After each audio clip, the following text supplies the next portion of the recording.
Hello, welcome to Everyday Ordinary Extraordinary Women. Christina and I were your podcast hosts. Christina, you want to say hi? Hello, everybody.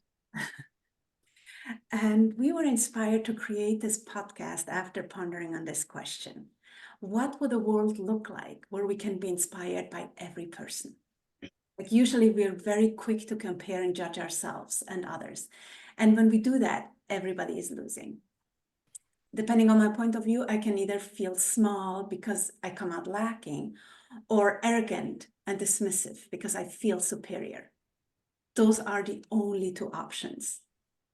And neither of those options actually make us feel good or great. I actually wanted to say great because it really doesn't make us feel great.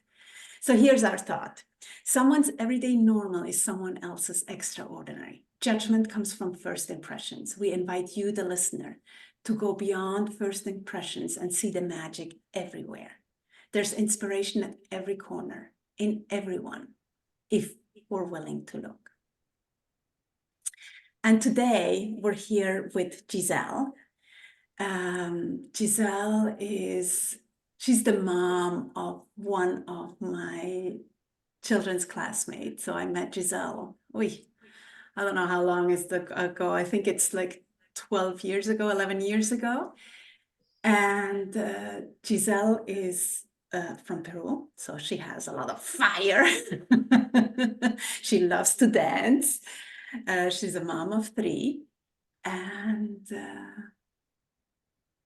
yeah, I love your inquisitiveness. I love your curiosity and your fire, obviously, your fire. So Giselle, do you want to say hi? Do you want to tell us more about who you are? Hi, I'm Giselle. It's funny because I read your questions and one of the questions was, tell us who you are. And I was like, who am I? And I was like writing to my husband, she's like, they want to know who am I? Can you tell me? And I realized that I have no idea who am I in this moment because I feel like who I am is changing constantly. And it's the sum of all those changes in a way that I cannot nail it to one thing. And is it my career? Is it what I'm doing now? Is it how I feel now? Or what I think of myself? It's probably all of it and none of it. So that was for me a hard question to think about. It's interesting because it reminds me of, we had a few weeks back, we were talking about labels, right? We have all these labels, right? You're a mom, you're a partner, you used to be this, you do that, you know, like who are you? Yeah. So I was trying to come up with an answer, and I used to write some music or play my piano or something, and I thought maybe I can put some of those for you to listen, because when I listen to my music, I feel like it speaks louder than whatever label I have.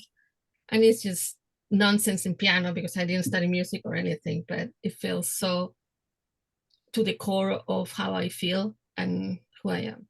So I don't know if at some point I'll play it for you. Beautiful. And you grew up in a music environment, more or less, right? Everybody in your, like, you grew up around artists. Yeah. So yeah. Yeah. So I can get that that's your expression. Like dancing is part of your expression too, Yeah. right? Yeah. There's music and Giselle has to move. Just I have to move. places like that. I love it. I feel joy. Yeah. I feel joy when I dance. And I was also a dancer. I danced classical ballet for 15 years. So that was something I love. And I still love, but now my arthritis doesn't allow me to dance as much. But it's part of. So Giselle, if we really knew you, what would we know? If we really knew you, what would we know? I don't know. I think that that's a good question. I think that I always want to grow, that I'm willing to have an open growth mindset, that I went through all kinds of experiences in my life. I grew up in a very, very, very sui generis family childhood in Latin America. And I went through that family alone was a life to live, but also in a time in South America where we have coup d'etats and terrorism and stuff like that, which is defining in some ways of who you are. Social classes, they were so marked. I mean, Martina, you've been in Argentina, you have an idea. Mm-hmm. And on top of that, I grew up in a house where they had a title and they were artists and drug addicts and all kind of crazy. And there were a lot of them. My mom was one of 12 who were, and I lived in that house with my grandparents. So it was really, really, really, really, really unusual. And I think that at the core of who I am is that it's a person that is ready, roll their sleeve, and is it a bomb? Is it there's no water today? It's somebody's on the floor because they had too much drugs. It's whatever, chaos, total chaos. I am not afraid of chaos, and I think that's my at the bottom. That's why I keep moving forward and looking for answers. And how do we end up here? And a country-wise, political, and a social environment, and as an individual, because the use of drug is only a numbing of the pain that you have. So how do you get there, and how do you get out of there, and what's the point? So I guess you know that about me. I don't know if that answers the question. It's pretty insightful and a lot to deal with as such a young person too. I mean, to grow up in a chaotic household is one thing, right? But to grow up in a chaotic country, and that takes it to a whole nother level. That I think we all want that certainty and safety when we're young, right? And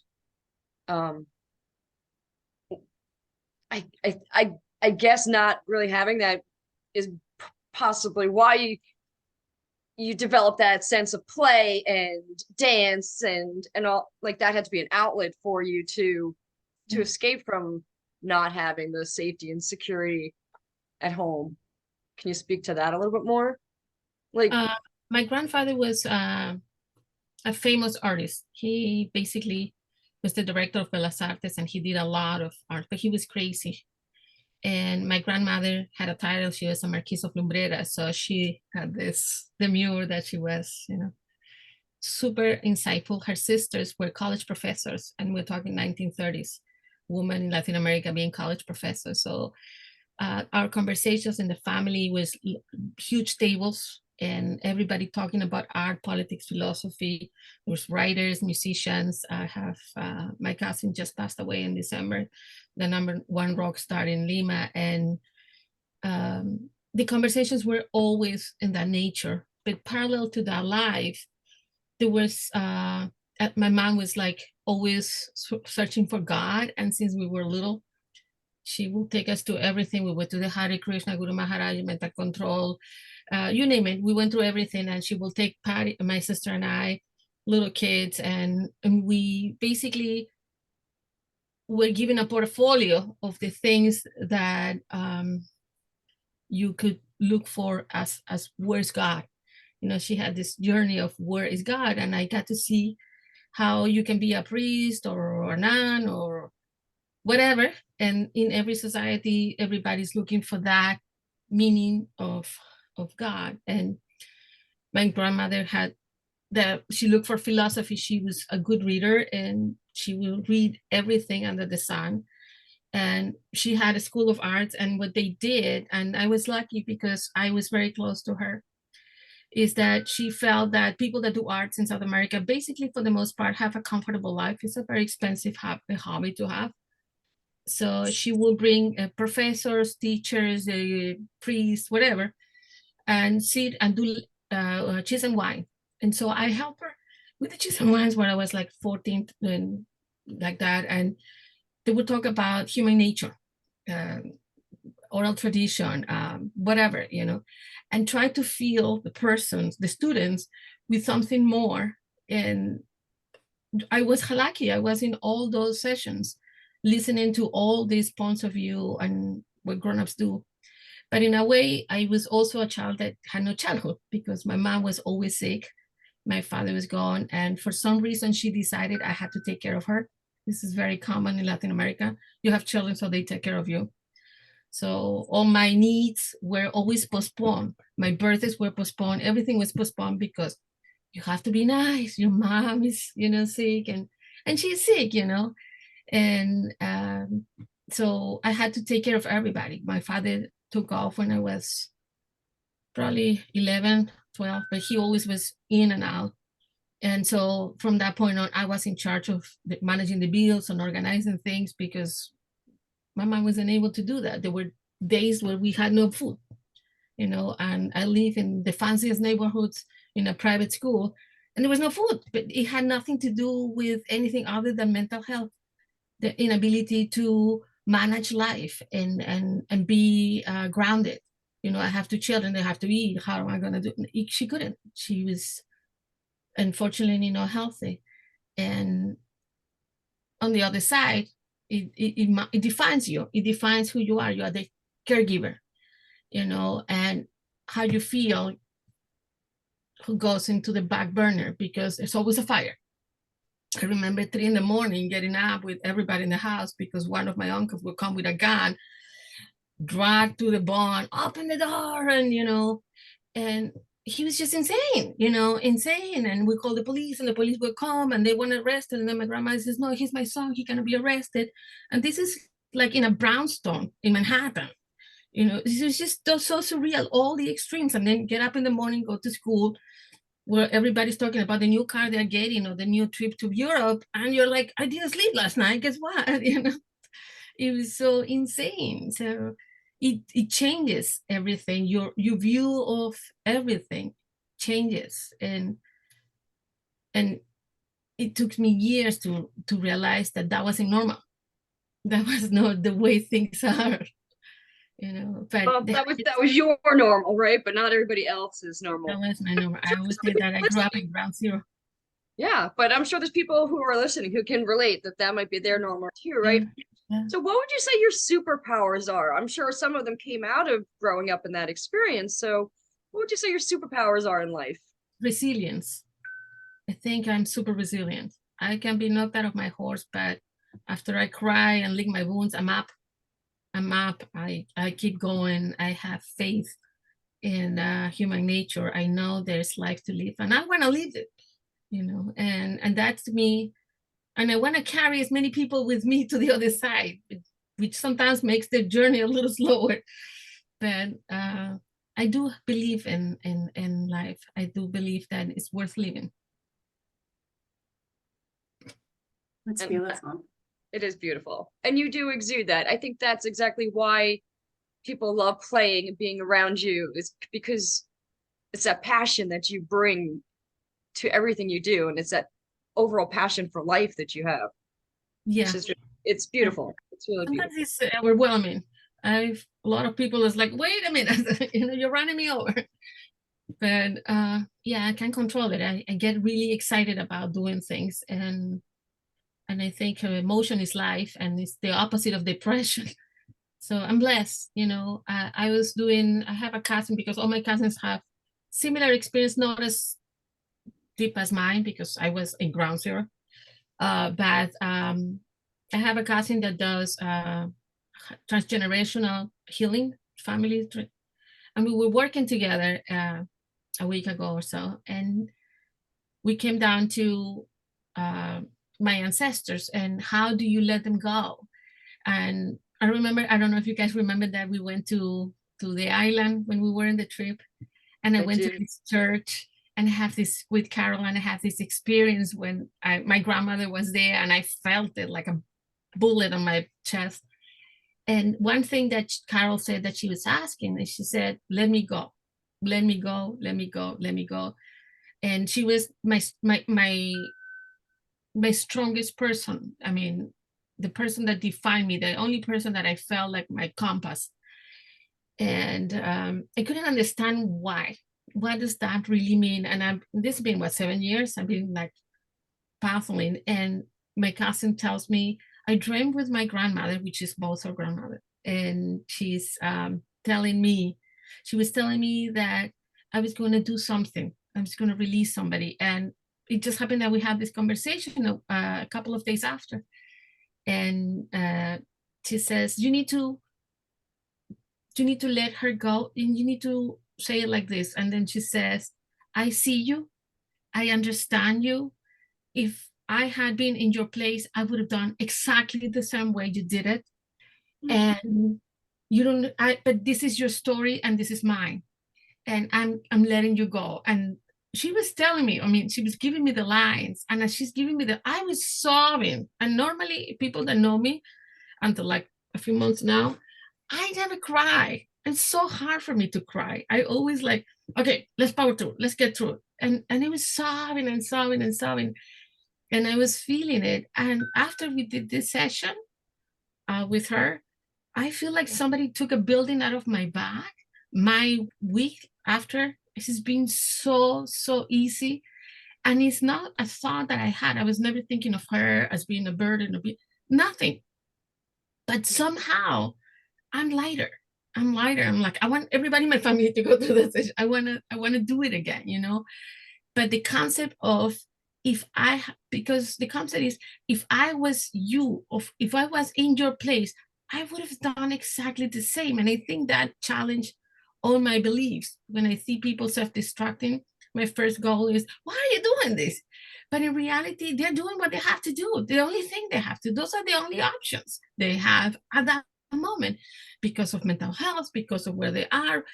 And that was forever a challenge for me. I was unforgiven, if anything, to what I considered, you're stupid. What are you doing with your life? You know, why? You know this is not good for you. Why do you keep doing it?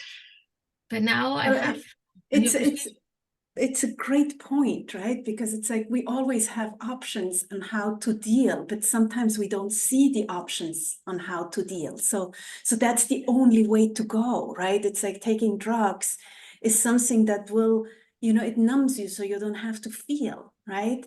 And if that's the only thing you know or believe is possible to get rid of that pain, that's where you're gonna go. Yeah. And so it's part of what I think is beautiful is that you get to, from what I heard, and you can correct me if I got that wrong, is like, stop judging that, right? Like letting not thinking I don't have to judge, but I really don't judge. Yeah. You know, being in the non-judgment. Letting go of that, I'm going to say right or wrong mentality, right? It's just my way of dealing with it, or your way of dealing with it. It's, and so what, just for the listeners, what Giselle was referring to before is we all, like Christina and Giselle and Anne, who was one of the prior podcasts, and Carol, who also was on our podcast, and Colleen actually was on a podcast as well before Giselle. We all went on a trip together for a week, and this is what happened on that trip, that like there was something that needed to be released that just came up that was so big, right? But on top of that, what I wanted to share is, I think 2 years ago, somebody told me that I suffer from environmental depression. And for me, it was like, I have no idea what that is. I don't believe that I am depressed. I don't, and it got me really thinking, like to try and understand, because it's like, I don't really like labels, but it got me really thinking about, oh, okay, I get it. So I have my son who has a disability that is my baseline, that is much higher than for most people, right? And then on top of that, my dad had died that year. And on top of that, I needed to clean out my dad's apartment. And on top of that, something silly like the washer died. And then on top of that, the AC in my bedroom died. And I was like, okay, I cannot see the sun anymore, right? It just was pile up, pile up, pile up, pile up. And it was like, okay, where is the world out there, right? And that's a little bit of what you were saying. It reminds me of is can we have that compassion even with ourselves inside of that, right? Because it is oh, it's okay. Sometimes we go that place. Sometimes, sometimes it's okay to just take a deep breath or not, right? Because we cannot remember our tools, right? We cannot remember unless we had somebody on the podcast just recently. She was saying, well, you make lists. I'm like, yeah, we all need lists of all the things we can do when we forget. I think that it's easy if you have a village. And I think that what you do with this podcast is create that village. Because I think women need to say things to process them. As we say it and as we listen to each other, oh, this makes sense now, and I can see that. And I think that's what the elders used to do. And we don't have that. We don't have those elders in the women's world in the day-to-day. I mean, we're all career oriented and we're all achievement oriented, but nothing is worth anything if today you wake up in the morning and you feel miserable, and your children, like this lady, come to your house and there's a life that she could have had, and maybe his father had some sadness of some sort. We don't know that, and so our children don't want more than that, a path to be happy, and happy is a word in my mind that been overused, because it's not like I'm smiling and I'm jumping around, and it's sort of like a peace, something that harmonious, For me, the words for me, and I'm not saying for you, but for me, it would be content and satisfied. I think those would be my words with regards to that. So thank you for sharing so deeply and so vulnerably, because it is a big deal, right? And for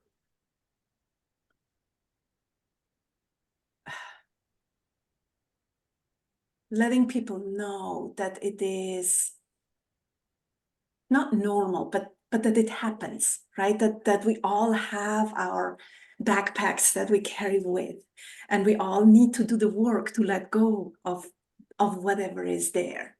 So thank you for that.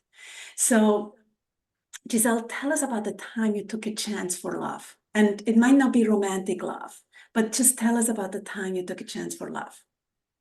I came to this country because I fell in love with my first husband, and he was married at the time, and his relationship wasn't working, and there was no way that he could divorce in South America unless both parties were in agreement. So he took a job in New York, and he said, come with me, take a chance in love. We hardly knew each other, and I was 19 and he was 12. He is 12 years older than me. And I said, sure, let's go. And I thought it changed my life, because all of a sudden the chapter of being in Lima in this unorthodox reality to being in New York with a person that he was so organized, so calm. He never talk or argue about it. It was like somebody changed the channel and we're having a new life.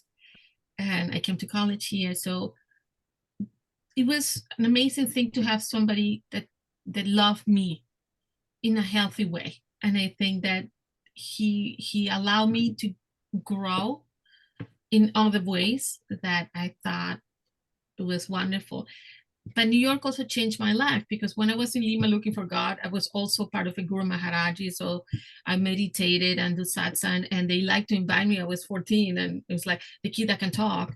And they invited me to conferences so I could talk to people. And I will do a lot of spiritual journey in that way. But when I came to New York, there was none of that. It was, okay, it's 8 o'clock, you have to be up, shower, and ready to go. And this is what it needs to happen. And he was sort of like a different mindset. And nothing in New York was that mindset. And I didn't live in a nice neighborhood. I was in Queens, and the subway was scary, and I didn't speak English. So it was like an entirely new journey, learning a language that means learning to think differently, because the language has idioms that have a completely different meaning, and talk different, think differently, and go to college with everybody in the world, because New York is a melting pot. And so falling in love opened so much. You took a chance. I took a chance, and the chance that I took was for me was huge, because I came alone with a bag and I started again, a new life, you know.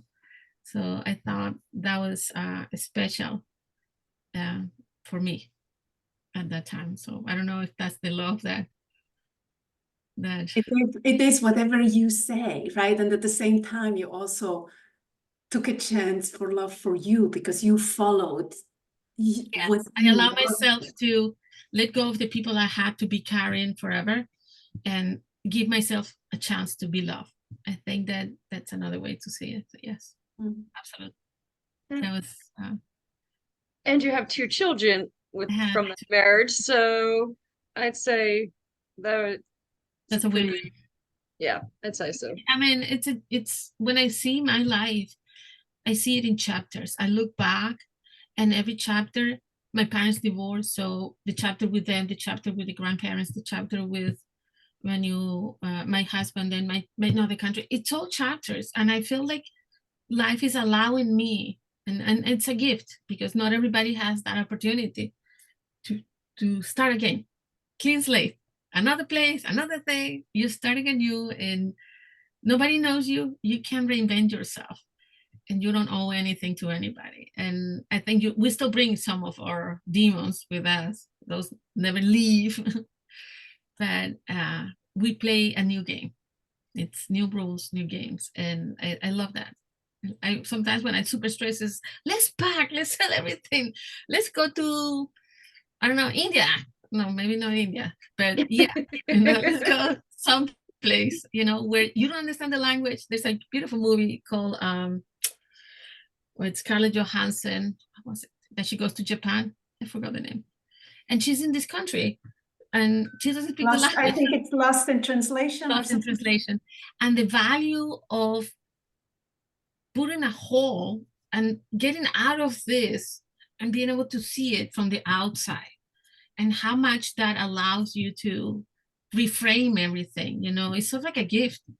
Traveling is a gift, but traveling not for like tourism or like let's go see the lake, but traveling to put yourself in a new situation where you can again listen to yourself. It's like the first time I went to Europe, I went by myself and I was walking around, and there was nobody to tell me how to feel or how to think about anything. So I had to come out with my own conclusions of how to feel about something, and whether I wanted or not to eat or drink, or it's just there was such an amazing experience. I think people should do it very often. It's very I healthy. was going to say it gives you the opportunity to reinvent yourself, right? Christina, you probably by going to St. Louis, for me to come into the US, same for you, Giselle. It's like there is no structure to hold you down because there's no constant reminders of who you were so that you can become whoever you choose to be, Yeah. which is really cool. Yeah. And and I see a lot of families that have come from Europe here in the 30s, 40s, 50s, and how they came here and they said, no more in the past. They never went back. They never talked to anybody in their families, and they became so strong together. And this is the new me, and let's build a new me. And how many great opportunities come out of that. Not necessarily the same as people running out of a war or whatever. That's probably a much more complicated solution or leaving your family in struggles, like struggling someplace else. But it's just such a great opportunity. Yeah, agreed. All right, Giselle, tell us a funny, silly, or embarrassing story. Oh, I remember when I was working, I was an executive producer in an advertising agency, and we had to cover an event in California, and they have this other person that worked with me. So we have to catch this flight. It was, I can't remember what time. And we had to fly to LA, and then you need to rent a car and drive an hour or two to this event. And we have to time it. It had to be right on time, cover the event, take the red eye, come back and edit the event and go in the air. And so I'm in the in the airplane. I'm like sitting before 9/11. I'm sitting there and I'm like, where are you? Where are you? Where are you? I'm coming. So the airplane door closes and they start pulling the sleeve. but you have to make it because I won't be able to wait for you. And there's no other way. We cannot miss the event. We have already the contract. And then she says, I'm outside. They don't let me in. And she's like doing this. And then me, impulsive like I am, I jump into the cabin of the pilot. I don't know why I lost track of me sitting and the pilot. I'm like in front of the big window, and the guy is looking at me like this. The hostess is pulling me, trying to get me out. And said, "Do you see that woman there? Did you see that woman?" And then she was gorgeous, this lady. And then she looks at me and she looks, "Can you please let her into the flight?" And they say, "No, they already pulled the blah blah blah." And then he laughs, and then he calls the base, and they open, they bring back the whatever the stretch things, and he comes. She walks in, and everybody's pitching and mourning. They're gonna be fine. I don't know. She just sat with me. It's like, wow, we made it. We made it. Halfway through the flight, the captain comes. So where are you staying? And I was like, what? He was like, "Why are you staying in LA? You're going to LA, so where are we meeting to have something?" So that was really embarrassing, and everybody in the plane was really angry. But in my mind, it's like, you have to make this flight, even if I have to jump and be in there. And so we did. She made the flight, and then we were like, "Well, we're not staying in LA." That was really embarrassing. But that thing that I have that very impulsive personality where I don't think twice. It needs to happen, it will happen. Well, and that goes back to resiliency too, right? That you're just going to do what it takes to get the job done, and you'll deal with being embarrassed if that's what it takes, right? Yeah, I mean, well, you made it happen, right? You made it happen. Made it happen. So really... And it's fun when you make things happen and not to worry about other people's thoughts. I normally don't care much about what other people think of me. I'm more worried about that the thing is done. That because if I believe this needs to happen, and then it will happen, And so I think that is so powerful. A blessing and a curse. But well, we worry way too much about what people think about us, and it stops us from doing things, right? And from taking action. And so if you can put that aside, it's a pretty powerful tool to have. It's a very powerful tool. A lot of people see me as a fearless person. And I've thought about it a lot because they say, "Oh, you're so fearless. You will just say whatever." And I'm really the opposite. I'm terrified, but I'm more terrified of the consequences of something not happening than of the dangers of trying to make it happen. So I don't know if it makes sense. So I think that people that seem courageous, they're more courageous they're more afraid of the dangers. It's like when my daughter was born, she was born 26 weeks. And it was such a journey with Victoria. She was fighting for life, and I could see the parents going into the NICU they were like this. And I was, no, she needs to be doing, and blah, blah, and I was like a boss. But every time I would walk into the ICU, the NICU, my legs would do like jelly. My body was like terrified. I was a mess, But it is like you feel the fear and you do it anyway because that's what needs to be done. There's nothing. Because I'm more afraid of the consequences of not doing it. Some people are so afraid they're less afraid of the consequences, because if you're really afraid of the consequences, it's like if you have to jump for your life, you jump. If the car is falling, you will jump. You don't know if you can make it or not, but you will jump, because the alternative, when you think about the alternative, is more scary than the alternative. Oh, I'll break a leg, But most people are not that scared. So the idea that the people that are more courageous are less scared, I think it's not that the truth. I think it's the opposite. I think they're more afraid of the consequences, and that makes you keep going. I mean, push forward. So I don't know. No, it's beautiful, and it's so powerful, right? Because often fear is what stops us, right? And the whole point is feel the fear and do it anyway, because it needs to be done, right? There's really no other option. So Giselle, if you had a magic wand and you could give people any quality any quality, what would it be and why?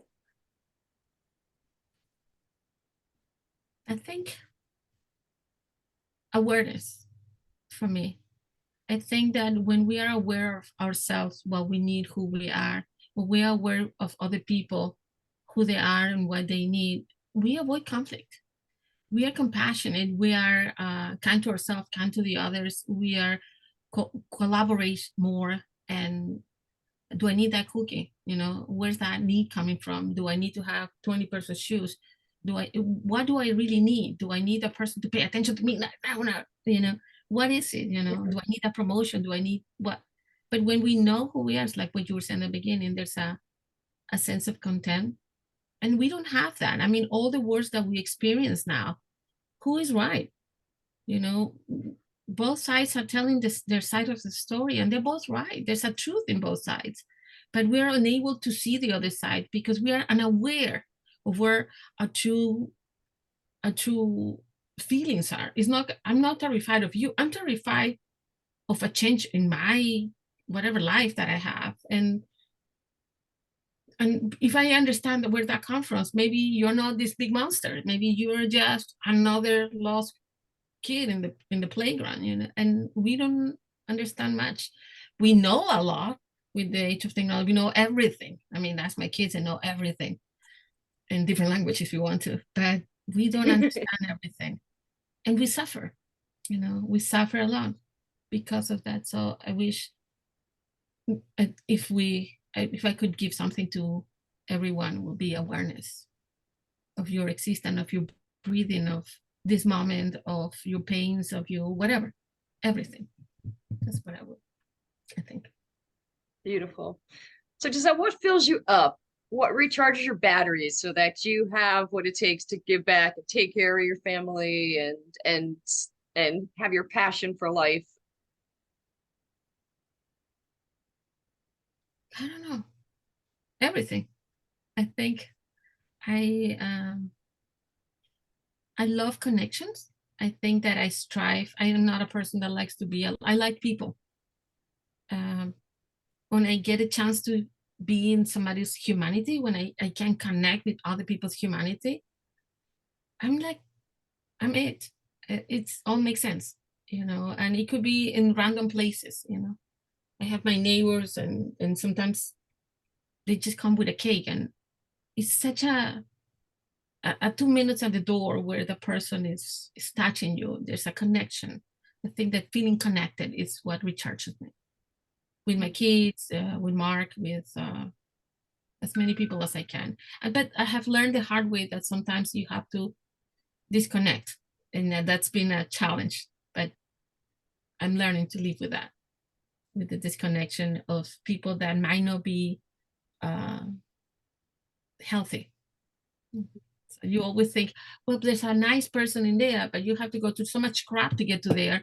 And sometimes you have to say, this is not my job to clean your crap. It's your job to clean your crap. Clean your crap, and then we talk.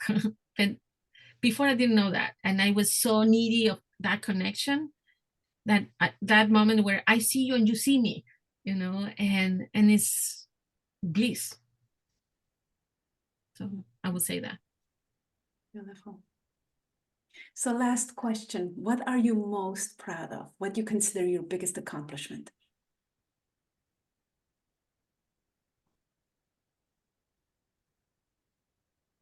I'll let you know when I actually get there.